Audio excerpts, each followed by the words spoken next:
আল্লাহ তাআলা বলেন কুনতুম খায়রা উম্মাহ, উম্মতে মুহাম্মাদি তোমরাই শ্রেষ্ঠ জাতি। হলো না? পুরুষের কণ্ঠে বলি আলহামদুলিল্লাহ। আল্লাহর হাবিব মুহাম্মদ সাল্লাল্লাহু আলাইহি ওয়াসাল্লামের উম্মত আমরা যারা, আল্লাহর হাবিবের রূহানী সন্তান, আমাদের শ্রেষ্ঠত্বের কথা কে ঘোষণা করেছেন? আল্লাহ। পৃথিবীর প্রত্যেকটি জাতি তার শ্রেষ্ঠত্বের দাবি করে না? চোরের মার বড় গলা, ওই হিসেবে দেখি বেশি শ্রেষ্ঠত্ব দাবি করে ব্রিটিশরা, ইংরেজরা। কিন্তু ইংরেজদের ইতিহাস তল্লাশি করলে দেখা যায় ওদের চেয়ে বড় চোর জাতি পৃথিবীতে নাই। 200 বছর আমাদের দেশ শাসন করছে, এদেশের মানুষকে বোকা বানায় বলাৎকার করছে, সম্পদগুলো চুরি করছে। এখনো যে ওদের রাজা বা রানীর মাথায় মুকুট থাকে, ওই মুকুটে যে ডায়মন্ড কোহিনূর, ওইটা আমাদের তাজমহল থেকেই চুরি করা। এরা নাকি সভ্য জাতি। এরা কি? যদি বলা হয় পৃথিবীর সবচেয়ে অসভ্য জাতি কোনটা, আমি বলবো most uncivilised nation in the world. পৃথিবীতে সবচেয়ে অসভ্য জাতি ইংরেজরা। এই পৃথিবীতে যত ঔপনিবেশিকতা, মানবতার পিছনে ছুরি মারা, অসভ্যতা, নির্যাতন, নিপীড়ন, লুণ্ঠন, চুরি, গরিবের রক্ত চোষা, এই সবগুলো কাজ ইংরেজরাই পৃথিবীতে করে গেছে। এই জাতি ছিল সরল সহজ একটা জাতি। এই জাতিকে ধোঁকাবাজি আর প্রতারণা শিখেছে কারা? ইংরেজরা। অতএব তাদের এই দাবি ভুয়া। প্রত্যেকটা জাতি তার শ্রেষ্ঠত্বের দাবি করতে পারে। বাঙালি বলবে আমি শ্রেষ্ঠ, ঠিক না? মার্কারি বলবে আমি শ্রেষ্ঠ, ইউরোপিয়ানরা বলবে আমরা শ্রেষ্ঠ। কিন্তু আল্লাহ তাআলা ঘোষণা দিয়েছেন কুনতুম খায়রা উম্মাহ, উম্মতে মুহাম্মাদি তোমরাই শ্রেষ্ঠ জাতি। উখরিজাত লিন্নাস, তোমরা আল্লাহর সিলেক্টেড নেশন, আল্লাহ কর্তৃক নির্বাচিত জাতি। তোমাদেরকে বের করা হয়েছে গোটা বিশ্ব মানবতার কল্যাণে। বলেন সুবহানাল্লাহ। তোমাদের কাজ কি? তা'মুরুনা বিল মা'রুফ, সৎ কাজে তোমরা আদেশ করবে। ওয়া তানহাউনা আনিল মুনকার, অসৎ কাজে বাধা দিবে। ওয়া তু'মিনুনা বিল্লাহ, নিরঙ্কুশভাবে মহান আল্লাহর উপর তোমরা ঈমান আনবে, যে ঈমানে কোনো ঘাটতি থাকবে না। ওয়ালাউ আমানা আহলুল কিতাবি লাকানা খায়রাল লাহুম, যারা তাওরাতকে বিশ্বাস করে, ইনজিলকে বিশ্বাস করে, এই রকম আহলে কিতাবরা যদি ঈমান এনে মুসলমান হয়ে যেত, বিষয়টা তাদের জন্য কল্যাণকর হতো। মিনহুমুল মুমিনুনা ওয়া আকসারুহুমুল ফাসিকুন, তাদের মধ্যে খুব কম সংখ্যকই মুহাম্মদ সাল্লাল্লাহু আলাইহি সাল্লামের রিসালাতকে বিশ্বাস করে মুসলমান হতে পেরেছে। আর অধিকাংশ আহলি কিতাবী জেনে বুঝে সত্যকে বাদ দিয়া কুফরির মধ্যে আছে, যারা সত্য থেকে দূরে অবস্থান করছে। আল্লাহ বলেন লা ইয়াদুররুকুম ইল্লা আযা, মুসলমানেরা, এই ইহুদি খ্রিস্টান আহলে কিতাব বা অন্যান্য কাফেররা তোমাদেরকে কিছুই করতে পারবে না, সামান্য একটু কষ্ট দিতে পারবে, এর বেশি কিছু করতে পারবে না। ওয়া ইয়ুকাতিলুকুম ইউয়াল্লুকুমুল আদবার, ওরা যদি তোমাদের সাথে লড়াই করতে ময়দানে আসে, যুদ্ধ করতে আসে, তোমরা আল্লাহর সাহায্য পাবা। সেই কারণে কাফের মুশরিক আহলে কিতাবের লোকেরা তোমাদের কাছে পরাজিত হয়ে পশ্চাৎবরণ করবে। সুম্মা লা ইউনসারুন, অতঃপর তারা আল্লাহর পক্ষ থেকে কোন ধরনের সাহায্য প্রাপ্ত হবে না। আমরা ব্যাখ্যাগুলো বোঝার চেষ্টা করি। আমাদের শ্রেষ্ঠত্বের ঘোষণা কে করছেন? প্রথম হচ্ছে আমাদের পরিচয় হচ্ছে আমরা মুসলিম। আজকে বাংলাদেশে এমন কিছু আজগুবি কথা আমরা শুনছি, এমন কিছু মানুষের মুখে, যা আমাদের ভাবতে লজ্জা হয়। বলা হচ্ছে আমাদের ধর্ম বর্ণের কোনো বিষয় নাই, আমাদের বড় পরিচয় আমরা বাংলাদেশী। এটা কোন মুসলমানের বক্তব্য নয়, মুনাফিকের বক্তব্য হইল। আমাদের প্রিন্সিপাল আইডেন্টিটি, আমাদের প্রধান পরিচয় আমরা মুসলিম না বাংলাদেশি? এটা তো পড়ে, আমি বাংলাদেশি এই পরিচয় পড়ে। আমার প্রথম পরিচয় কি? কে শিখাইছেন এই পরিচয় দিতে? সেকুলার নাস্তিক, বামপন্থী কিংবা ধর্মনিরপেক্ষতায় বিশ্বাসীরা এই কথা বললে আমাদের অবাক লাগে না, এটা তাদের আদর্শ। কিন্তু ইসলামিস্ট বা রাইটিস্ট, ইসলামপন্থী বা ডানপন্থী কারো মুখে এই কথা শুনলে আমাদের কলিজায় ছেলের মতো আঘাত করে। এটা আমরা মেনে নিতে, এটা কোন মুসলিমের বক্তব্য হতে পারে না। আমাদের প্রধান পরিচয় আমরা মুসলিম। এই পরিচয় দিতে কে বলেছেন? আল্লাহ। যিনি এই কথা বললেন ধর্ম বর্ণের কোনো বিষয় নাই, আমাদের পরিচয় হবে আমরা বাংলাদেশি। সে লোকটা কি আল্লাহ যে পরিচয় দিতে শিখাইছেন ওটাও বাদ দিতে বলেন? কথা বলেন, তার কথায় তো তাই বোঝা যায়। আল্লাহ আমাদের কি পরিচয় দিতে বলেছেন?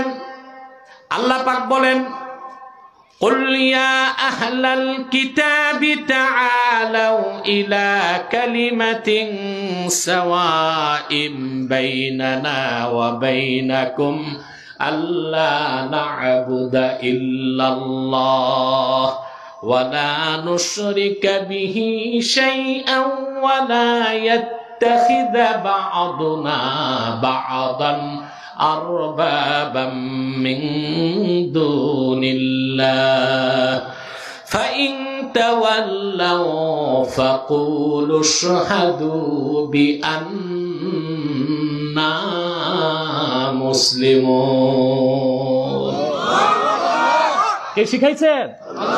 আমাদের পরিচয় কি বাংলাদেশি? প্রথম পরিচয় কি? মুসলিম, উম্মতে মুহাম্মাদি। এটাই আমার ও আপনার প্রিন্সিপাল আইডেন্টিটি। এই পরিচয় থেকে যারা আমাদের সরাতে চায় তারা ধর্মনিরপেক্ষতাবাদী ইহুদিদের দালাল ছাড়া আর কিচ্ছু না।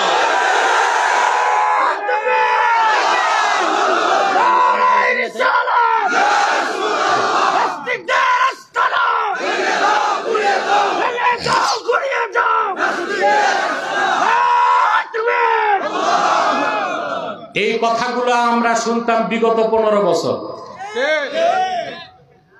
ধর্মনিরপেক্ষতার ঠিকাদারি যারা নিছিল তারা এই কথা বলতো, কিন্তু ইসলামপন্থী বা রাইটিস্ট ডানপন্থী কারো মুখে এই কথা শুনতে হবে তা আমরা স্বপ্ন কল্পনা করি নাই।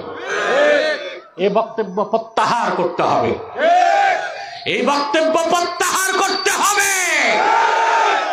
আমাদের পরিচয় আমরা মুসলিম, এর চেয়ে বড় কোনো পরিচয় আমাদের না। এই পরিচয় দিতে কে শিখাইছেন? আল্লাহ রাব্বুল আলামিন বলেন, প্রিয় হাবিব, আপনারা স্টেজে ডিস্টার্ব করলে আমি মাইক ছেড়ে দিব, সবাই বসে থাকেন, কেউ দাঁড়াবেন না, বসেন, একদম বসে থাকেন। আল্লাহ রাব্বুল আলামিন তার হাবিবকে বলেন, প্রিয় হাবিব মুহাম্মদ সাল্লাল্লাহু আলাইহি ওয়াসাল্লাম, আপনি বলুন, হে আহলে কিতাব, আসো আমরা একটি কথা বিশ্বাস করি যেটা আমরাও মানি তোমরাও মানতে পারো। যে কথা আমরা ঐকমত্য স্থাপন করতে পারি সেটা হচ্ছে, আসো আমরা একমাত্র আল্লাহর ইবাদত করব, আল্লাহর সাথে কাউকে শরীক করব না, আমরা মানুষ হয়ে অন্য মানুষকে রব বানাবো না। এরপর আল্লাহ তাআলা বলেন, ফাইন তাওয়াল্লাউ, যদি কাফের মুশরিক অবিশ্বাসীরা এই কথা থেকে মুখ ফিরিয়ে নেয়, ফাকুলু শাহাদু বিআন্না মুসলিমুন, উম্মতে মুহাম্মাদি তোমরা তাদেরকে বলে দাও, অবিশ্বাসীরা সাক্ষ্য থাকো তোমরা আমরা মুসলমান। আমাদের পরিচয় দিতে আল্লাহ কি বলছেন? মুসলিম। এর চেয়ে বড় পরিচয় আছে? এই পরিচয়টা আপনি কিভাবে গোপন করবেন? আপনি তো জন্মসূত্রেই মুসলিম। সুবহানাল্লাহ বলেন। জন্মসূত্রে কি? মুসলমান। প্রত্যেকটা মানব সন্তান জন্ম নেয় ইসলামের উপর, প্রত্যেকটা মানব সন্তান জন্ম নেয় মুসলিম হিসেবে। তার বাবা তার মা তাকে কাফের বানায়, মুশরিক বানায়, জিন্দিক বানায়, নাস্তিক বানায়, মজুসি বানায়, ইহুদি বানায়। এটা কি আমার কথা? বুখারী শরীফের হাদিস। আল্লাহর হাবিব ইরশাদ করেছেন, কুল্লু মাউলুদিন ইউলাদু আলাল ফিতরাহ ফাআবাওয়াহু ইউহাউইদানিহি আও ইউনাসসিরানিহি আও ইউমাজ্জিসানিহি। প্রত্যেক মানব সন্তান মুসলিম হিসেবে জন্ম নেয়, অতঃপর তার বাবা তার মা তারে কাফের বানায়, মুশরিক বানায়, জিন্দিক বানায়, ইহুদি বানায়, খ্রিস্টান বানায়, অগ্নি পূজারী বানায়। আমরা জন্মসূত্র মুসলিম, ঈমান আনার মাধ্যমেও মুসলিম। এর চেয়ে বড় পরিচয় আছে? সুবহানাল্লাহ। কবরে যে যাব ওখানে পরিচয় কি? মুসলিম পরিচয় দিতে পারলেই তো আমি মুক্তি পাবো। তিনটা প্রশ্ন না? এই প্রশ্ন থাকবে যে তুমি বাঙালি না বাংলাদেশি? কথা বলেন। মান রাব্ব, তোমার রব কে? মুসলিম জবাব দিবে রাব্বি আল্লাহ। ওমা দীনুক, তাহলে আমার পরিচয় কি হবে, বাঙালি না মুসলিম? সুবহানাল্লাহ। সাংস্কৃতিক পরিচয়ে মুসলমান পরিচিত হতে পারে না, ভৌগোলিক পরিচয়ে মুসলমানের কোনো পরিচয় নাই। মুসলমানের পরিচয়ের মানদণ্ড হচ্ছে ঈমান ও ইসলাম। 3 নম্বর প্রশ্ন, ওয়ামা তাকুলু ফি হাযার রাজুল আল্লাযী বুইসা ফীকুম। আল্লাহর আখিরি নবী আমার নূর নবীজি মুহাম্মদ মুস্তাফা সাল্লাল্লাহু আলাইহি ওয়াসাল্লামের নূরের চেহারা মোবারক দেখানো হবে, জিজ্ঞেস করা হবে ওনার ব্যাপারে তোমার বিশ্বাস কি? আমরা যারা উম্মতে মুহাম্মাদি মুসলিম আমরা বলবো হাযা নবিয়ুনা মুহাম্মাদুর রাসূলুল্লাহ ইমামুল মুরসালিন খাতামুন নবীন। তিনি হচ্ছেন আমার নবী, সবার নবী, সমস্ত নবী রাসূলগণের মাথার তাজ, আখিরি নবী আল্লাহর হাবিব মুহাম্মদ সাল্লাল্লাহু আলাইহি ওয়াসাল্লাম। তার জন্মসূত্রে আমাদের পরিচয় আমরা, পৃথিবীতে আমাদের পরিচয়, কবরে পরিচয়, হাসরে সব মুসলিমরা একসাথে দাঁড়াবে আর সব কাফেররা ওখানেও পরিচয় কি থাকবে? মুসলিম। সুবহানাল্লাহ বলেন। সুবহানাল্লাহ। আল্লাহর হাবিব ইরশাদ করেছেন আহলুল জান্নাতি ইশরুনা ওয়া মিআতু সাফিন। হাসর ময়দানে বেহেশতীদের 120টা কাতার হবে। নূর নবীজি বলেছেন সামনের 80 কাতার হবে আমার উম্মত, উম্মতে মুহাম্মাদি। তাহলে হাসরে পরিচয় কি হবে? জন্মসূত্রে মুসলিম, ইসলাম মেনে মুসলিম, কবরেও মুসলিম, হাসরেও পরিচয় মুসলিম। তাহলে কে মুসলিম কে অমুসলিম এই পরিচয় দরকার নাই। বাংলাদেশি এটাই বড় পরিচয়, মানুষ বড় পরিচয়। এটা হচ্ছে এক প্রকার নাস্তিকতা সুলভ বক্তব্য, যা সম্পূর্ণ ইসলামের আকীদা ও বিশ্বাসের খেলাফ। মাইকম্যান আবার কানে লাগতেছে, সাউন্ডটা ঘুরাও। এত বড় মেশিন আছে, এখানে 300 চাবি আছে। এগুলো প্রশিক্ষণ লাগে। আমার মাহফিলে কোনো ইকো, কোনো সাউন্ড সিস্টেম নিষেধ করে দিই আমি। শুধু মাইক থাকবে, শুধু স্পিকার থাকবে, সাউন্ডটা সফট হবে, বিরক্তিকর না হয়, কম আওয়াজ হোক, ক্লিন আওয়াজ চাই। প্রিয় ভাইরা বুঝতেছেন? তা আমাদের পরিচয় কি আমরা? আল্লাহ বলেছেন কুনতুম খায়রা উম্মাহ, তোমরাই শ্রেষ্ঠ জাতি। সুবহানাল্লাহ। আমাদের চেয়ে শ্রেষ্ঠত্ব কোন জাতিকে আল্লাহ দান করেন নাই। সুবহানাল্লাহ বলবেন না? আমাদের শ্রেষ্ঠত্ব দুনিয়াতেও রাখছেন, আখিরাতেও রাখছেন, ঠিক না? বুখারী শরীফের হাদিস, আল্লাহর হাবিব ইরশাদ করেছেন নাহনুল আখিরুনাস সাবিকুন। সুবহানাল্লাহ। আল্লাহর হাবিব বলেছেন নাহনুল আখিরুনাস সাবিকুন। বুখারী শরীফ কিতাবুল ইলমের হাদিস। আমরা আগমনের দিক দিয়ে সবার পরে এসেছি, কিন্তু কিয়ামতে মিজানে পুলসিরাতে সবার আগে থাকব। সুবহানাল্লাহ। আগমনের দিক দিয়ে আমরা সবার পরে, আর সবার পরে আসছি, আর মিজানে পুলসিরাতে সব জায়গায় জান্নাতে সবার আগে থাকবো। সুবহানাল্লাহ বলেন। চিন্তা করেন তো বিষয়টা। মুহাম্মদ সাল্লাল্লাহু আলাইহি ওয়াসাল্লামের উম্মতের মাধ্যমে আল্লাহ 70টা উম্মতের সমাপ্তি টানছেন। কতটা? 70টা। আগমনের দিক দিয়ে এই উম্মত সবার পরে, কিন্তু হাসরি মিজানে পুলসিরাতে জান্নাতে থাকবে সবার আগে। সুবহানাল্লাহ। আমি একটা উদাহরণ দিচ্ছি আপনাদেরকে। আপনারা যারা বিদেশ সফর করেছেন প্লেনে, ওখানে ক্লাস থাকে না? প্লেনে first class, business class, premier, economy, একটা নতুন ক্লাস বের করছে, তারপর ইকোনমি, ঠিক না? এয়ারপোর্টে যখন যান আপনারা, ফার্স্ট ক্লাসের যাত্রী ইকোনমি ক্লাসের যাত্রীকে 3 ঘন্টা আগে থাকতে হয়, ফার্স্ট ক্লাসের যাত্রী 1 ঘন্টা আগে গেলেও চলে, ঠিক না? প্লেন টেক অফ করার জন্য প্রস্তুত। যারা যে 4 ঘন্টা আগে এয়ারপোর্টে মশা মারলো, ওরা কিন্তু সিরিয়ালে প্লেনে উঠার সময় সবার পরে। আর এয়ারপোর্টে যারা গেছে সবার শেষে, ওরা ফার্স্ট ক্লাস যাত্রী, ওরা প্লেনে উঠার ক্ষেত্রে সবার আগে। আদম থেকে ঈসা পর্যন্ত যত জাতি, যত নবীর, যত জাতি দুনিয়ায় এসেছে, সবাই এসেছে দুনিয়ায় আগে, আমরা এসেছি পরে। কিন্তু হাসর ময়দানে, মিজানে পুলসিরাতে, জান্নাতে নূর নবীজির সদকায় আমরা থাকবো সবার আগে। আমরা আগে। নাহনু সাবিকুনাল, নাহনুল আখিরুনাস সাবিকুন। আল্লামা বদরুদ্দিন আইনি উমদাতুল কারিতে ব্যাখ্যা করেছেন, তার মানে নাহনুল আখিরুনা ফিদ দুনিয়া ওয়াস সাবিকুন আই আল মুতাকাদ্দিমুনা ইয়াউমাল কিয়ামা।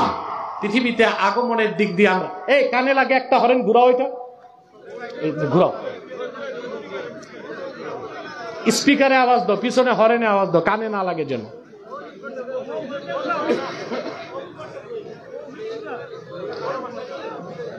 আমার দিকে তাকান, এই দিক তাকান। তাহলে আমরা আগমনের দিক দিয়ে সবার পরে, হাসরে মিজানে পুলসিরাতে থাকবো সবার আগে। সুবহানাল্লাহ বলবেন না? এই শ্রেষ্ঠত্ব আল্লাহ দিচ্ছেন তার হাবিবের খাতিরে। সুবহানাল্লাহ। উম্মতে মুহাম্মাদের শ্রেষ্ঠত্ব কত বেশি বুঝেন না? পয়গম্বর ঈসা যে কিয়ামতের আগে নামবে আকাশ থেকে, নবী পরিচয় নয়, উম্মতে মুহাম্মাদি পরিচয়। সুবহানাল্লাহ। বাংলাদেশে কিছু মৌলভী সাহেব আছে, তারা আবার ওয়াজে বলে ঈসা নবী যখন নামবেন নবী পরিচয় নামবেন না। আমরা বলি না ঈসা যখন আকাশ থেকে নামবে দাজ্জালকে হত্যা করতে, তখন ঈসার নাম নবুয়তের খাতা থেকে কাটা যাবে, এটা বলি না। তার পরিচয় হবে সাবেক নবী, বনি ইসরাইলের নবী, আর তখন পরিচয় হবে উম্মতে মুহাম্মাদি। আল্লামা হাফেজ জালালউদ্দিন সুয়ুতি রাহমাতুল্লাহ রিওয়ায়াত করেন, হযরত ঈসা সব সময় আল্লাহর কাছে বলতেন, আল্লাহুম্মা ইজআলনি মিন উম্মতি মুহাম্মাদিন সাল্লাল্লাহু আলাইহি ওয়াসাল্লাম। আল্লাহ তুমি আমাকে মুহাম্মদ সাল্লাল্লাহু আলাইহি ওয়াসাল্লামের উম্মত বানায় দাও। আল্লাহ তার দোয়া কবুল করেছেন। সেই জন্য বনি ইসরায়েলের অসংখ্য পয়গম্বরকে ইহুদিরা হত্যা করতে পেরেছিল, আল্লাহর পয়গম্বর মরিয়ম পুত্র ঈসাকে তারা হত্যা করতে পারে নাই। পারছে? যখন তারা মারতে গেল, আল্লাহ ঈসাকে আকাশে উঠায় নিয়েছেন। তাদের একজনকে ঈসার মতো সাদৃশ্য দিয়েছেন। ইহুদিরা ওইটাকে হত্যা করে বলল ঈসা শেষ। আল্লাহ বলছেন না, যেটা মারছে এটা ঈসা না, এটা মিসা। ঈসা কই? আকাশে। কিয়ামতের আগে দামেস্কের জামে মসজিদের ছাদে আল্লাহ তারে নামায় দিবেন। জোরে বলতে হবে, নবী পরিচয় না, উম্মত পরিচয়ে। হানাফি মাযহাবের শ্রেষ্ঠ আকীদার কিতাব শারহু ফিকহিল আকবার, দারুন নাফায়েস লেবানন, বৈরুতের ছাপ, 128 এবং 129 পৃষ্ঠার মধ্যে এসেছে। 228 কিংবা 229 পৃষ্ঠার মধ্যে আছে। ইমামে মাহদি দামেস্কের জামে মসজিদে থাকবেন, আসর নামাজের আজান হয়ে যাবে, আসর নামাজের একামত হয়ে যাবে, ইমাম মাহদি আসর নামাজ শুরু করবেন না। লোকেরা বলবে নামাজ পড়াচ্ছেন না কেন? তিনি বলবেন খবর পেয়েছি আমার ভাই ঈসা আকাশ থেকে নেমেছেন। লোকেরা দৌড়ায় বের হবে, মসজিদের চত্বরে যে দেখবেন হযরত ঈসা দামেস্কের জামে মসজিদের পূর্ব পাশের মিনারা দিয়ে নামতেছেন। হাবিলিল ফাতাওয়া ইমাম সিউতি নকল করেছেন, 2 জন ফেরেশতার কাঁধে ভর করে তিনি আকাশ থেকে নামবেন।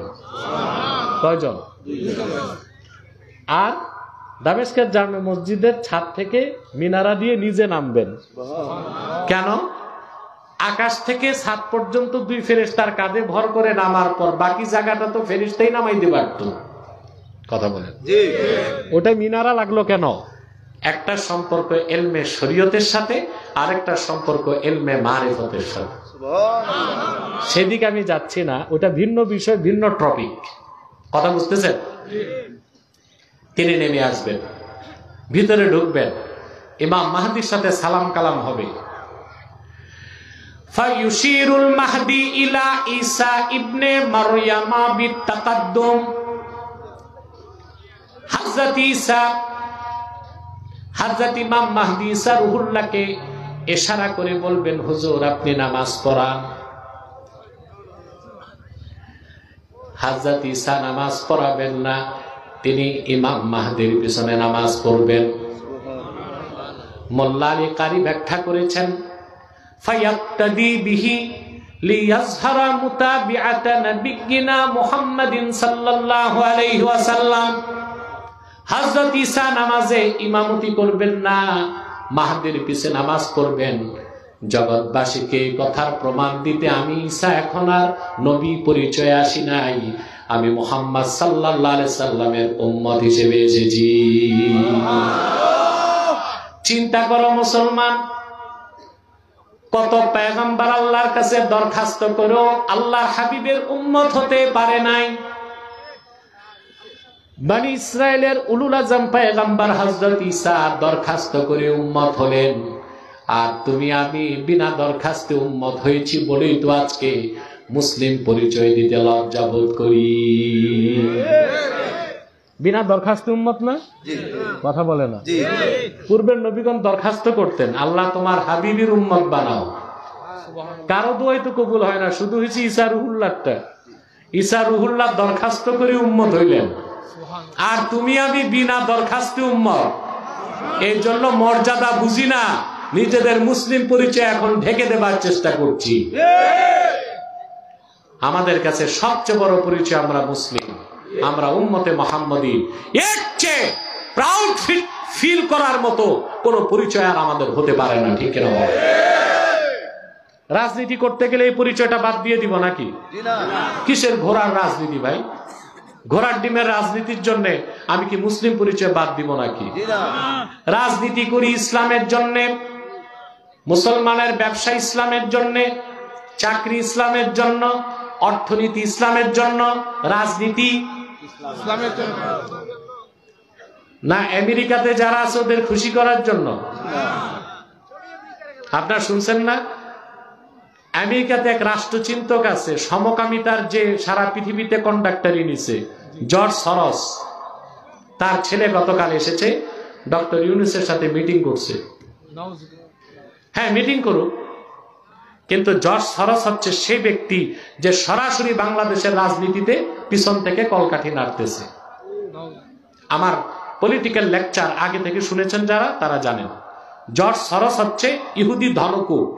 যুক্তরাষ্ট্রে সে নতুন একটা মতবাদ চালু করছে, এটার নাম লিবারেল ডেমোক্রেসি। লিবারেল এই মতবাদটা সে চালু করছে আমেরিকাতে, এবং সমকামিতাকে সারা দুনিয়ায় প্রচার করার জন্য সে বিলিয়ন বিলিয়ন ডলার খরচ করতেছে।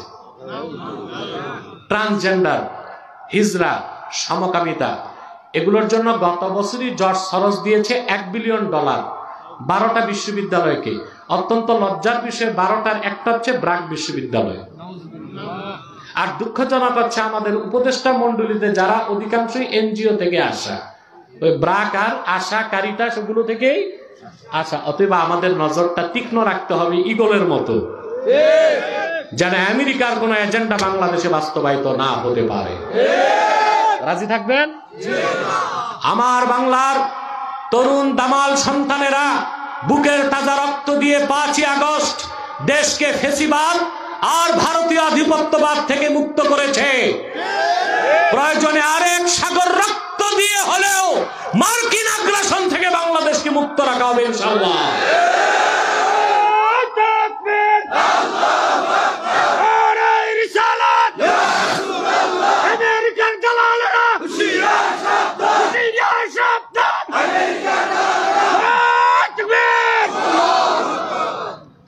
আপনারা বিপ্লব অভ্যুত্থান করেছেন 5ই আগস্ট। 3 দিন পর 8ই আগস্টে আমার সংবাদ সম্মেলনের বক্তব্য দেখুন। দেশে 5ই আগস্ট অভ্যুত্থানের 3 দিন পর আমি যে কথাগুলো বলে রেখেছি তার প্রতিটা আপনারা মিল পাচ্ছেন, পান নাই? কয়েক মাস আগে আমি জর্জ সরোসের ব্যাপারে সাবধান করেছি। দেখুন 1922 সালে গ্র্যান্ড ন্যাশনাল অ্যাসেম্বলি করে তুরস্কে খেলাফতে ওসমানিয়ার সমাপ্তি ঘোষণা করছিল মোস্তফা কামাল পাশা আতাতুর্ক। 1922 সালে 100 বছর হয়ে গেছে। তখন জামাল উদ্দিন আফগানি প্যান ইসলামিজমের মতবাদ আনলো। পরবর্তীতে অন্যরা ডেমোক্রেসির ফর্মুলা আনলো যে গণতান্ত্রিক ভাবে আমরা ইসলামী রাষ্ট্র কায়েম করব। আর এখন জর্জ সরোসের চক্রান্ত হচ্ছে আর ইসলামী রাষ্ট্র বলেই কিছু হবে না, মুসলিমদের দেশে হবে ইনক্লুসিভ গভর্নমেন্ট, আর ওটা হবে লিবারেল ডেমোক্রেসি। অর্থাৎ নেতৃত্বে মুসলিম হতে হবে এমন কোনো কথা নাই। কোন খ্রিস্টানও যদি যোগ্যতার পরিচয় দেয় সে বাংলাদেশের প্রধানমন্ত্রী হতে পারবে। এটা কি মানবেন? চিল্লায় বলেন ছাতকবাসী মানবেন? লিবারেল ডেমোক্রেসি আমাদেরকে শিখায় রাষ্ট্রের কোনো আদর্শ হবে না। আপনাদের কাছে আমার প্রশ্ন, পৃথিবীতে একটা রাষ্ট্র দেখান যার কোনো আদর্শ নাই। জর্জ সরোস আমাদেরকে যে মতবাদ বাংলাদেশে সাপ্লাই করতেছে, আর আমার দেশে রাইটিস্ট ইসলামিস্ট দাড়িওয়ালা টুপিওয়ালা রোজা গিলতেছে ক্ষমতায় যেতে। তাদের কাছে প্রশ্ন, আপনারা কি ইসলামী রাষ্ট্র ব্যবস্থার আদর্শ বাদ দিয়া বাংলাদেশের ক্ষমতায় যেতে চান? সুদীর্ঘ 50 বছরে কত মানুষ রক্ত দিয়েছে ইসলামী রাষ্ট্র কায়েমের জন্য? কত মানুষ ফাঁসিতে ঝুলেছে? দেশ স্বাধীনের আগে শহীদ আব্দুল মালেক রক্ত দিয়েছে। জাসদের ইনু, আওয়ামী লীগের মন্ত্রী তোফায়েল, রাশেদ খান মেনন ঢাকা বিশ্ববিদ্যালয়ে শহীদ আব্দুল মালেকের মাথায় ড্রিল মেশিন দিয়ে ছিদ্র করেছিল। শহীদ আব্দুল মালেকের জানাজা হয়েছিল বাইতুল মুকাররমের সিঁড়িতে। আওলাদে রাসূল মুস্তাফা মাহমুদ আল মাদানী রাহমাতুল্লাহ তার শরীরের রক্ত নিয়ে বলেছিল, আমি বেহেশতের ঘ্রাণ পাচ্ছি আব্দুল মালেকের রক্ত থেকে। যে বাংলাদেশে অসংখ্য মানুষ ইসলামী রাষ্ট্র প্রতিষ্ঠার জন্য রক্ত দিয়েছে, ফাঁসিতে ঝুলেছে, জেল জুলুম বরদাস্ত করেছে, সেই ইসলামী রাষ্ট্রের আদর্শের বাইরে যে কাউকে ইসলামের নামে রাজনীতি করতে দেওয়া হবে না বাংলাদেশে।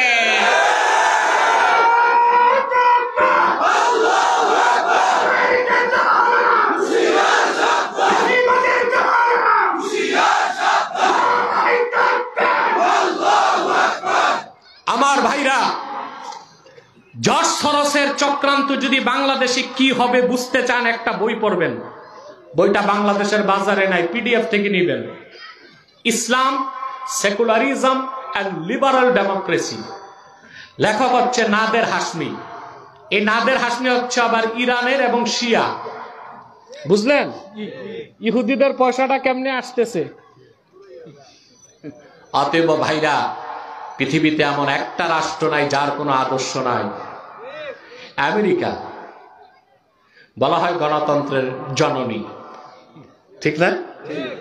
ওই আমেরিকা স্বাধীন হয়েছে 249 বছর আগে।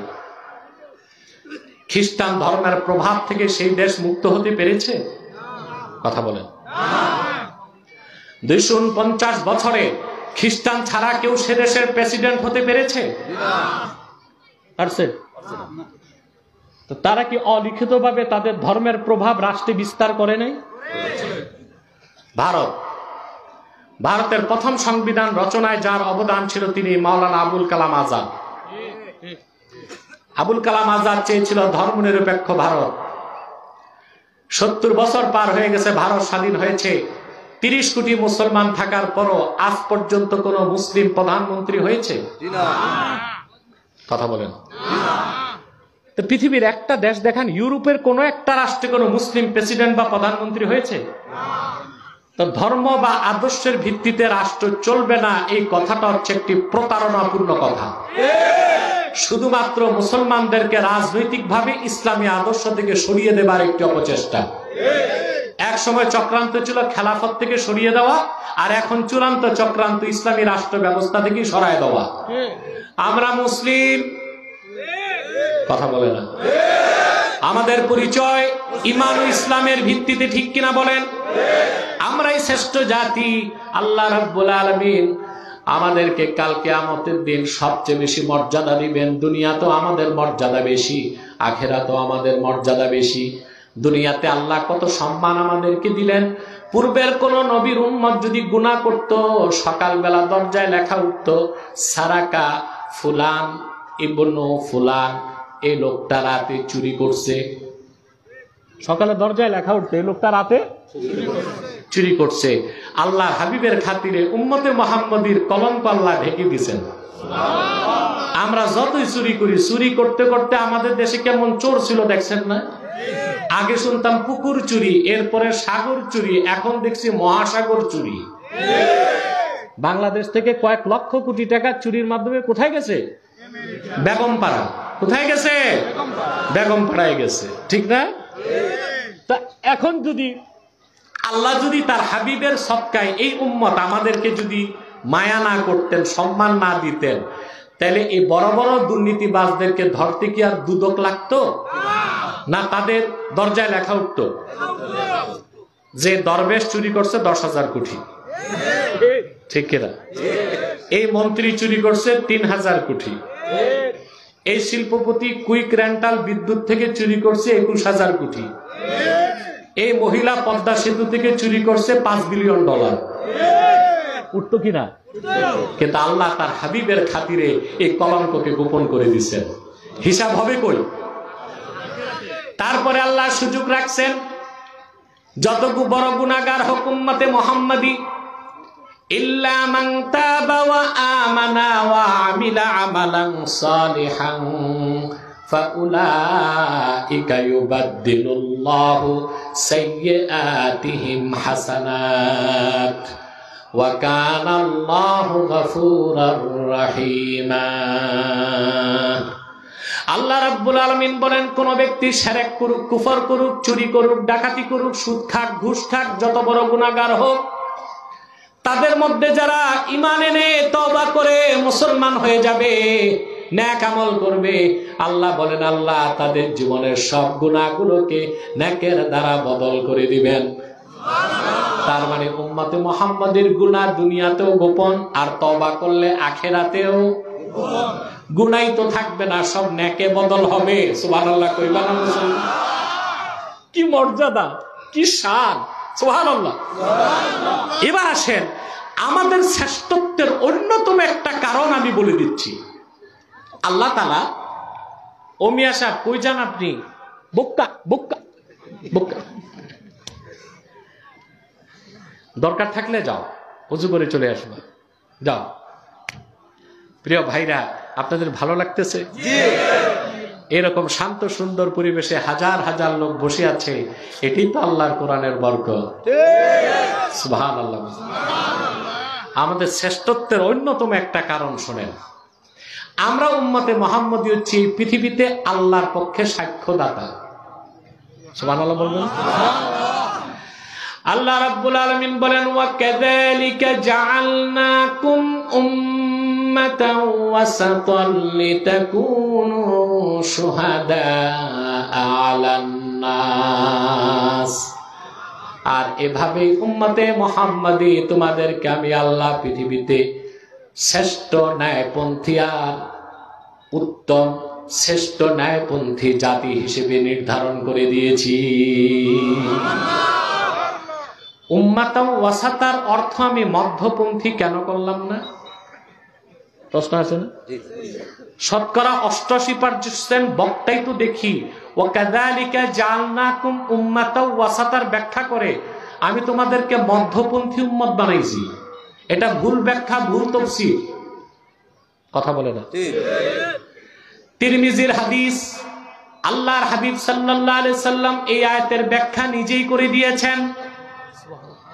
আবু সাঈদ খুদরি বর্ণনা করেন ওয়াকাযালিকা জাআলনাকুম উম্মাতাও ওয়াসাতা।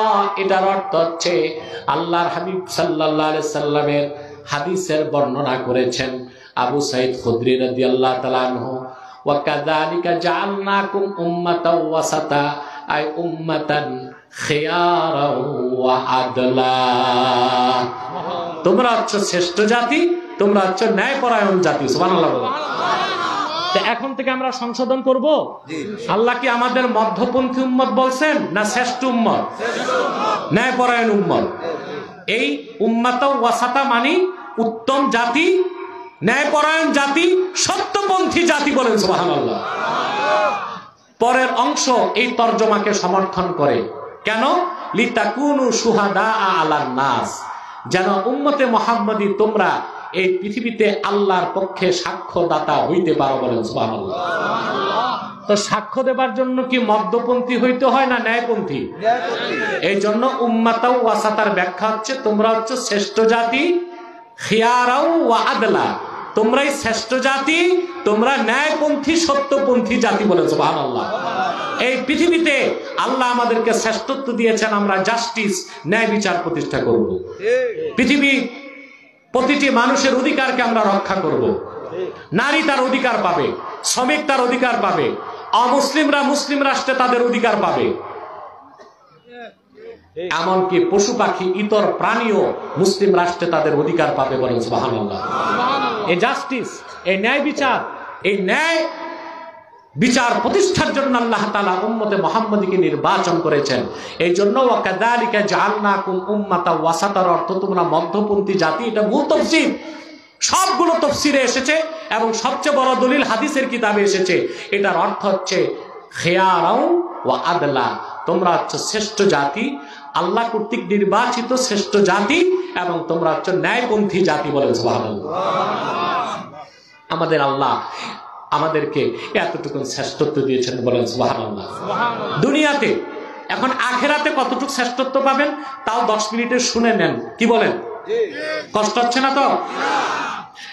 আল্লাহ রাব্বুল আলামিন বলেন ইয়াওমা লা ইউখজিল্লাহুন নাবিয়্যা ওয়াল্লাযীনা আমানু নূরুহুম ইয়াসআ বাইনা আইদিহিম ওয়া বিআইমানিহিম ইয়াকুলুনা রাব্বানা আতমিম লানা নূরানা।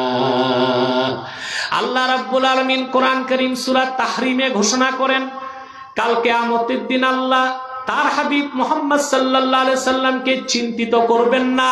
আল্লাহু আকবার। আল্লাহ তার হাবিবকে চিন্তিত করবেন না, এবং আল্লাহ বলেন এবং আল্লাহ তার হাবিবের উম্মতে মুহাম্মাদীকে অপমানিত করবেন না।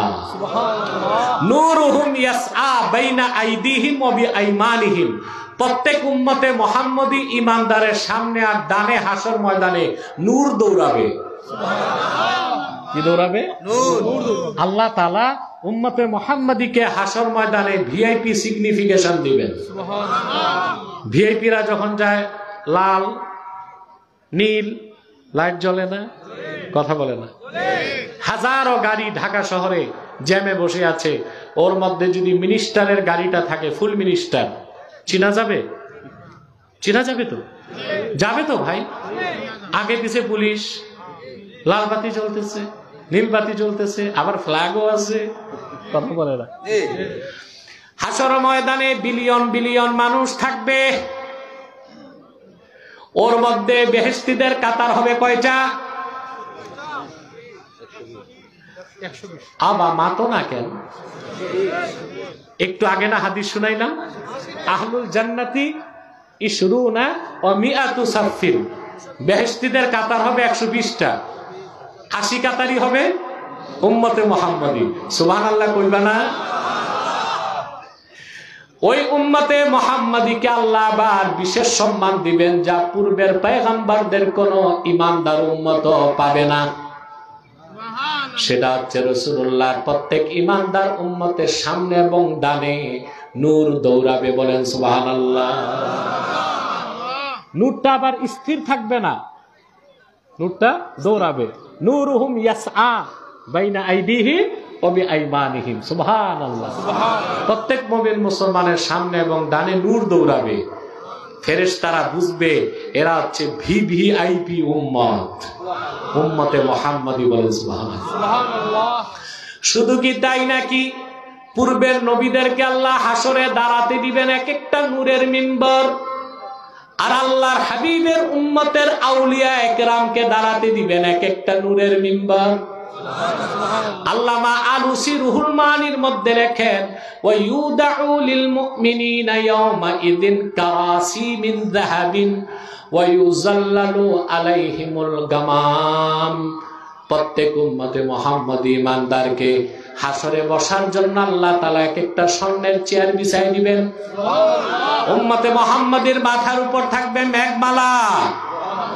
50,000 বছরের বিচারের দিনটা তাদের কাছে অনুভব হবে আসর থেকে মাগরিব।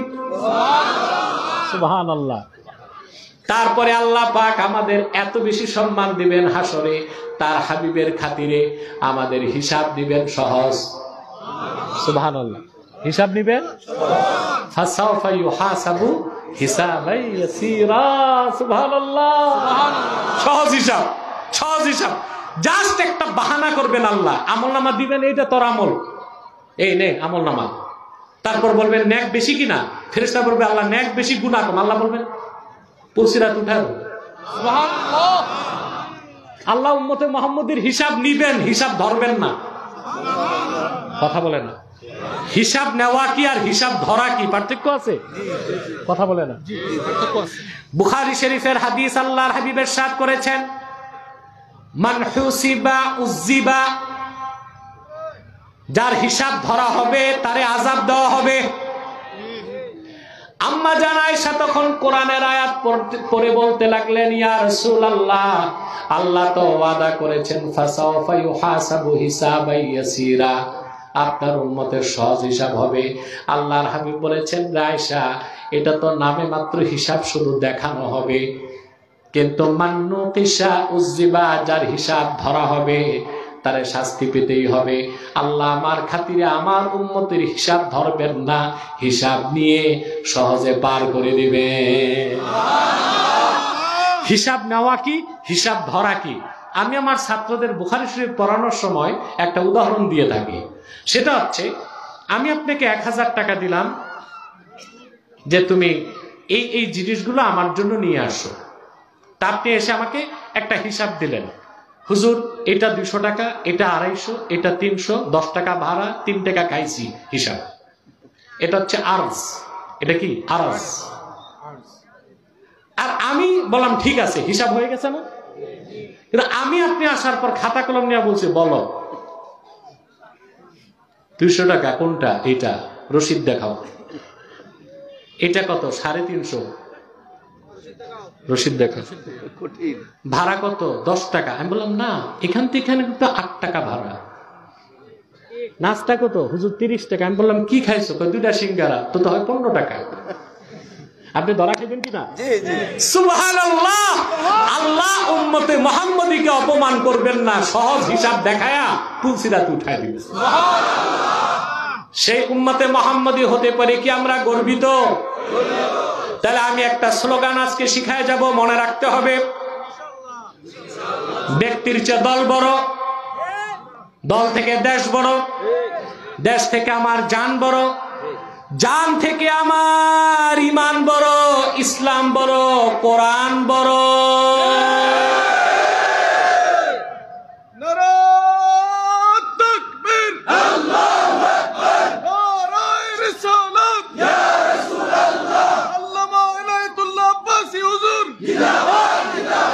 প্রিয় ভাইরা, অতএব আমাদের এটাই স্লোগান হবে, ব্যক্তির চেয়ে দল বড়, দল থেকে দেশ বড়, দেশ থেকে আমার জান বড়, আমার জান থেকে আমার ঈমান বড়, ইসলাম বড়, কোরআন বড়, হাদিস বড়।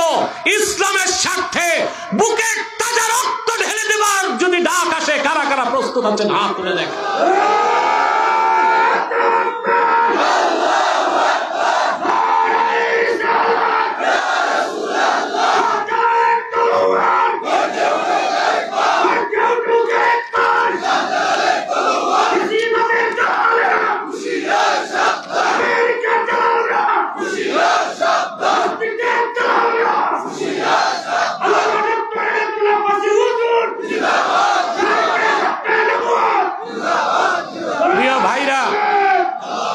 আমরা এতক্ষণ উম্মতে মুহাম্মাদীর পরিচয় এবং শ্রেষ্ঠত্বের কথা শুনেছি। এবার আমাদের কর্মসূচি, এবার কি? আল্লাহ বলেন, তা'মুরুনা বিল মারুফ ওয়া তানহাউনা আনিল মুনকার। সৎ কাজে তোমরা আদেশ করবে, অসৎ কাজে বাধা দিবে। এখন কোনটা সৎ কাজ, কোনটা অসৎ কাজ, এটা নির্ধারণ করবে সংবিধান, আইন নাকি কোরআন? আমরা কিন্তু কোরআন থেকে সংজ্ঞা নেই না কোনটা সৎ কাজ কোনটা অসৎ কাজ। আমরা নেই রাজনৈতিক বিশেষজ্ঞদের কাছ থেকে, দার্শনিকদের কাছ থেকে, বিজ্ঞানীদের কাছ থেকে, আমাদের যারা আইন বানায়, আইন প্রণেতা, তাদের কাছ থেকে, মন্ত্রী পরিষদ থেকে। কথা বলে না? ওদের তো কোরআন হাদিসের এলেম নাই, ঈমানও নাই সবার। এই জন্য তারা সৎ কাজকে অসৎ ঘোষণা করে, অসৎ কাজকে সৎ ঘোষণা করে। যেমন আমি একটা উদাহরণ দিচ্ছি, মদ খাওয়া কি? কথা বলেন। আল্লাহ রাব্বুল আলামিন বলেছেন, ইন্নামাল খামরু ওয়াল মাইসিরু ওয়াল আনসাবু ওয়াল আজলামু রিজসুম মিন আমালিশ শাইতান। মদ এবং জুয়া প্রতিমা নির্ণয় সর্বোচ্চ শয়তানের কাজ। এখন শরীয়ত বলতেছে মদ কোনটা? রাসূলুল্লাহর হাদিস, কুল্লু মুসকিরিন খামরুন ওয়া কুল্লু মুসকিরিন হারাম। প্রত্যেক সেই জিনিস, ওটা হেরোইন হোক, চরস হোক, গাঁজা হোক, ভাং হোক, বাংলা ভোটকা মদ হোক, যেটাই নেশা সৃষ্টি করে ওটা কি নেশা? বুঝছেন তো? পানের নেশা, চায়ের নেশা, ভাতের নেশা না। অর্থাৎ আপার স্টোরে গোলমাল হয়, কোনটা বউ, কোনটা ভাবি, কোনটা মা, সিনার উপায়, ওইটা হারাম, ওই নেশা। অনেকে বুঝে না, হুজুর চায়ের নেশাও কি হারাম নাকি? খায় সিগারেট, বলে জর্দা খাওয়া কি হুজুর, কিন্তু খাইতেছি কি? বিষয়টা এরকম হইল না, এক লোক বাম হাতে মদ পান করতেছে, তার এক মৌলবী সাহেব, হারামজাদা তুমি জানো না বাম হাতে খাওয়া মাকরুহ? তো মৌলবী সাহেব খায় কি? এই দেশের লোক সুদ খায়, ঘুষ খায়, মদও খায়, জিগায় জর্দা খাওয়া কি? জর্দা খাওয়া মুবাহ, কোন সমস্যা। সিগারেট, বিড়ি, হোক্কা, এগুলো সিলেটের আলেমদের ফতুয়া কি আমি জানি না, মাকরুহ তাহরিমা, মাকরুহ। আর মদ, শরাব, ড্রাগ, অ্যালকোহল, যেটা গ্রহণ করলে হিতাহিত জ্ঞান ঠিক থাকে না, ওইটাকে বলা হয় মুস্কির, ওইটা হারাম। ওইটা কি? হারাম। কিন্তু বাংলাদেশে দেখা যায় বাণিজ্য মন্ত্রণালয় বিদেশ থেকে মদ আনার লাইসেন্স দিচ্ছে। আল্লাহ যেটা মদকে হারাম করে দিয়েছেন, কিয়ামতটা হারাম। বাংলাদেশের সমস্ত রাজনৈতিক দল, প্রেসিডেন্ট ট্রাম্প আর জাতিসংঘকে নিয়েও যদি লাইসেন্স দেয়, তা কি হালাল হবে নাকি? কোনটা সৎ কোনটা অসৎ নির্ধারণ করবে কে? জোরে বলেন। বিয়ে করা কি সওয়াবের কাজ? হ্যাঁ, নীতি হিসেবে সুন্নত, নীতি হিসেবে। তবে কারোর জন্য বিয়ে করা ফরজ, কারোর জন্য ওয়াজিব, কারোর জন্য সুন্নত, কারোর জন্য হারাম। যার ফ্যাক্টরি ভিউজ, এর জন্য বিয়ে করা জায়েজ নাই, কারণ এ তো নিজেও ধ্বংস হয়েছে, আরেকজনের জীবন। যুবকরা বিয়ের আগে দেখবা তুমি ফিজিক্যালি ফিট কিনা, তারপর বিয়ে করবা। দেখা যায় যুবক 10 বছর পর লন্ডন থেকে আসছে, বিয়ে করে ফেলছে, স্ত্রীর কাছে তো ধরা খাইছে। বাকি জীবন কবিরাজের দোকানে শাল শাল বোতল টানতে টানতে জীবন শেষ। আগেই দেখে নাও তুমি ফিট কিনা, ঠিক কিনা? তো যার পৌরুষত্ব নাই তার বিয়ে করা কি নাজায়েজ? আর যার পুরুষত্ব আছে কিন্তু বিয়ে না করলে গুনাহ হইতে পারে, তার বিয়ে করা ফরজ। আর যে ব্যক্তি বিয়ে না করলে গুনার আশঙ্কা নাই কিন্তু মনের সাফাই, চরিত্র ঠিক রাখা ও উম্মতে মুহাম্মদীর সংখ্যা যেন বাড়ে, এই দৃষ্টিতে যদি বিয়ে করে এটা সুন্নাত। তবে অবশ্যই মনে রাখবেন 4 বিয়ে করা সুন্নাত এটা ভুল কথা।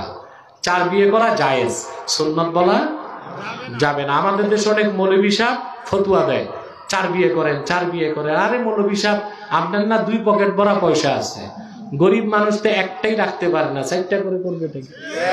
কথা বলেন। আল্লাহ বিয়েকে করে দিয়েছেন হালাল, সুবহানাল্লাহ। তিরমিজির হাদিস, আল্লাহর হাবিব ইরশাদ করেছেন আন-নিকাহু মিন সুন্নতি ফামান রাগিবা আন সুন্নতি ফালাইসা মিন্নি। বিয়ে করা আমার সুন্নাত, যে আমার সুন্নাত থেকে বিনা কারণে মুখ ফিরালো সে আমার উম্মত নয়। তো বিয়ে করা সৎ কাজ না? কথা বলে না।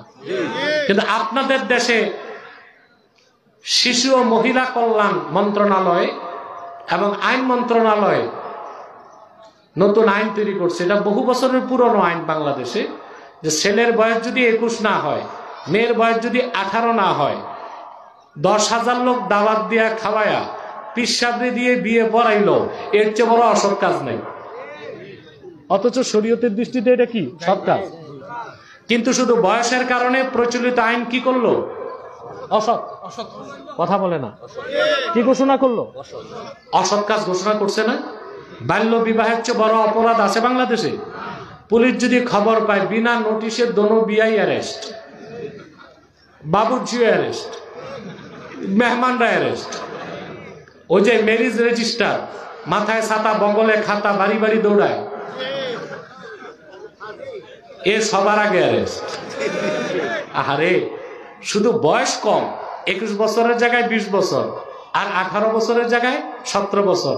একটা ন্যাক কাজ, সৎ কাজকে তারা করলো কি অসৎ কাজ।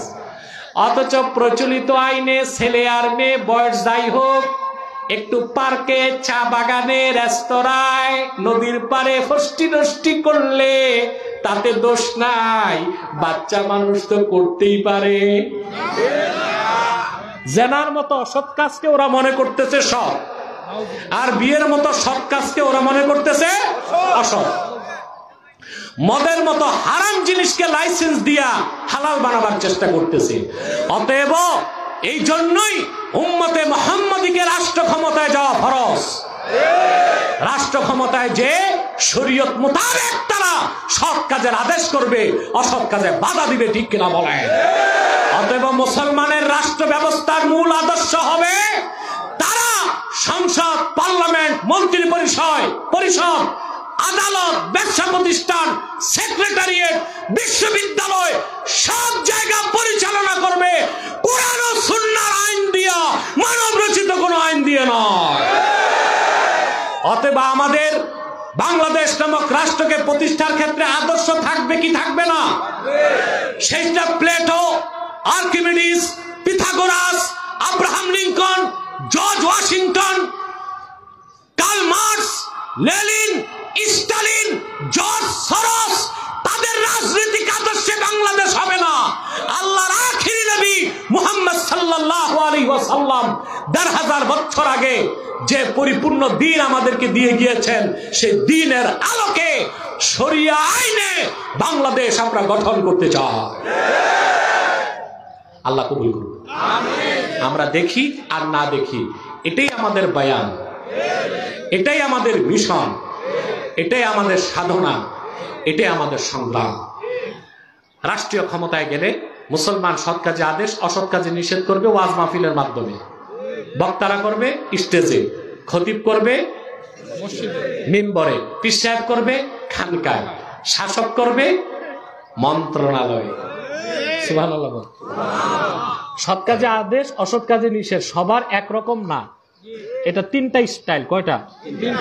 আল আমরু বিল মারুফ ওয়ান নাহয়ু আনিল মুনকার আলাল উমারা'i বিল ইয়াদি ওয়া আলাল উলামা'i বিল লিসান ওয়া আলা আওয়ামিন নাস বিল কলবে, সৎ কাজে আদেশ অসৎ কাজে নিষেধ শাসক করবে হাতে। মদ পান করা কি? আল্লাহর হুকুম বন্ধ করো, কথা বলে না। কারণ কেউ যদি মদ পান করে আপনি শাস্তি দিতে পারবেন? শরীয়তের হুকুম যে মদ পান করে তারা 80 দৌড়া লাগাও, আপনি একটা দৌড়াও দিতে পারবেন? একটা ব্যাত লাগাইতে পারবেন? একটা লাগাইলে খাইবেন কয়টা? শরীয়তের হুকুম, আল্লাহ বলেছেন নামাজ প্রতিষ্ঠা করো ব্যক্তি জীবনে, রাষ্ট্র জীবনে। যারা নামাজ পড়বে না, শাসকদের উপর ফরজ হচ্ছে তাদেরকে বেত্রাঘাত করা। কি করা? এখন আজকে আসর নামাজের পর যে নামাজ পড়ে নেয় তার যদি একটা ব্যাত লাগান, আপনার চেয়ারম্যানগিরি থাকবে? এলাকার কোন এমপিও যদি বেনামাজিরা 10টা ব্যাত লাগায়, সংসদে তাকে অভিশংসন করা হবে যে এমপি মৌলবাদী, এটা আফগানিস্তান থেকে আসছে। ঠিক কিনা? এই কাজটা শাসকের। কাজটা কার? শাসকের। সুবহানাল্লাহ বলেন। অতএব আমরু বিল মারুফ নাহি আনিল মুনকার, সৎ কাজে আদেশ অসৎ কাজে নিষেধের জন্য প্রথম শর্ত হচ্ছে কোনটা সৎ কোনটা অসৎ তা নির্ধারণ করতে হবে কোরআন সুন্নাহ দিয়া। তারপরে সৎ কাজে আদেশ অসৎ কাজে নিষেধ বাস্তবায়ন করবে শাসক হাত দিয়ে, ওলামায়ে কেরাম জবান দিয়ে, সাধারণ জনগণ অন্তর দিয়ে। সৎকে নিবে, অসৎকে। সুবহানাল্লাহ বলে। আমাদের দেশে তৃতীয় স্তরে সৎ কাজের আদেশ আছে, অসৎ কাজের নিষেধ আছে। তৃতীয় স্তরে অর্থাৎ যারা নেককার তারা সৎকে গ্রহণ করছে, অসৎকে বর্জন করছে। কিন্তু দ্বিতীয় স্তর ওলামায়ে কেরামের মধ্যেও 100% সৎ কাজে আদেশ অসৎ কাজে নিষেধ আছে। কথা বলেন। আরে ভাই, ওয়াজ মাহফিল লাগে না তো? বাংলাদেশে 3.5 লক্ষ মসজিদ, প্রত্যেক মসজিদের খতিব প্রতিদিন 1 ঘন্টা প্রত্যেক জুমায় বক্তব্য রাখে। তো একজন খতিব বছরে 52 ঘন্টা ওয়াজ করতে পারে। তো প্রত্যেক খতিব যদি তার মিম্বর থেকে শিরক কুফর বেদাতের বিরুদ্ধে, ঈমান আর ইসলামের পক্ষে কোরআন সুন্নাহ থেকে 1 ঘন্টা করে বছরে 52 ঘন্টা বক্তব্য তার সমাজকে উপহার দিতে পারে, 10 বছরে তো এই সমাজটা একটা ইসলামী সমাজ হয়ে যাবার কথা। এটা কি হচ্ছে? প্রত্যেক আলোচক কি স্টেজে হক কথা বলতে পারে? কমিটি এসে কানের মধ্যে সাপুরে যেমন সাপের মন্ত্র পড়া দেয়, কমিটি এসে বক্তার কানে মন্ত্র পড়া দেয়। তখন লজ্জাপতি গাছ যেমন ধরলে চুপসে যায়, বক্তাও ঘোমটাটা লম্বা করে একটু নত হয়ে যায়। বক্তা মনে করে বেটা তোরা জাহান্নামের চৌরাস্তায় যা, আমারে ওয়াজ করতে দে আর হাদিয়া বেশি করে দে। কি হক কথা হচ্ছে বাংলাদেশে? সৎ কাজে আদেশ অসৎ কাজে নিষেধ কি দ্বিতীয় পর্যায়ে হচ্ছে? রাগ করেন না ভাই, বাংলাদেশে যদি 3.5 লক্ষ মসজিদ থাকে, অধিকাংশ মসজিদেরই সভাপতি সুদখোর, সেক্রেটারি ঘুষখোর। তো মসজিদের খতিব সাহেবের চেয়ে এতিম আর আছে কি? সুদের বিরুদ্ধে কথা বললে দেখে সভাপতি চোখ মোটা করছে, উনি হচ্ছে গ্রামীণ ব্যাংকের অফিসার। কথা বলেন। ঘুষের বিরুদ্ধে কথা বলবে, দেখে পঞ্চায়েতের মাতবর বসা, উনি রোজার দিনও বিচার আচারে 2 দিক থেকে বাইপাস করে। তো সুদও গেল, ঘুষও গেল। খতিব বেচারা আর কি করবে? কবরের ওয়াজ শুরু করছে। এখন সব খুশি, সভাপতিকে আলহামদুলিল্লাহ, সেক্রেটারিকে সুবহানাল্লাহ। মানে খতিব ঠিক, খতিব ঠিক। জুমার পর তারে দেশি মুরগি দেয়া ভাত খাওয়া 500 টাকা পকেটে দিয়ে দিছে। ইমামের কথা তোরা জাহান্নামের চৌরাস্তায় যাও, আমার চাকরি ঠিকঠাক, পয়সা ঠিকঠাক। তাহলে সৎ কাজে আদেশ অসৎ কাজে নিষেধের দ্বিতীয় যে স্তর, সেখানেও হচ্ছে না। আর প্রথম স্তর যেটা শাসকরা আইনের মাধ্যমে সৎ কাজ প্রতিষ্ঠা করবে, অসৎ কাজ নিষেধ করবে, সেটা তো মোটেও বাংলাদেশে হচ্ছে না। অতএব ভাইরা, আমাদের কাজকে আল্লাহ বলে দিয়েছেন কুনতুম খাইরা উম্মাতিন উখরিজাত লিন-নাস, উম্মতে মুহাম্মাদি তোমরাই শ্রেষ্ঠ জাতি। তা'মুরুনা বিল মারুফ, সৎ কাজে তোমরা আদেশ করবে, ওয়া তানহাউনা আনিল মুনকার, অসৎ কাজে বাধা দিবে, ওয়া তু'মিনুনা বিল্লাহ, আল্লাহর উপর তোমরা ঈমান আনবে। ওয়ালাউ আমানা আহলুল কিতাবি লাকানা খাইরাল লাহুম মিনহুমুল মুমিনুনা ওয়া আকসারুহুমুল ফাসিকুন। সাদাকাল্লাহুল আযীম ওয়া সাদাকা রাসূলুহুন নবিয়্যুল কারীম।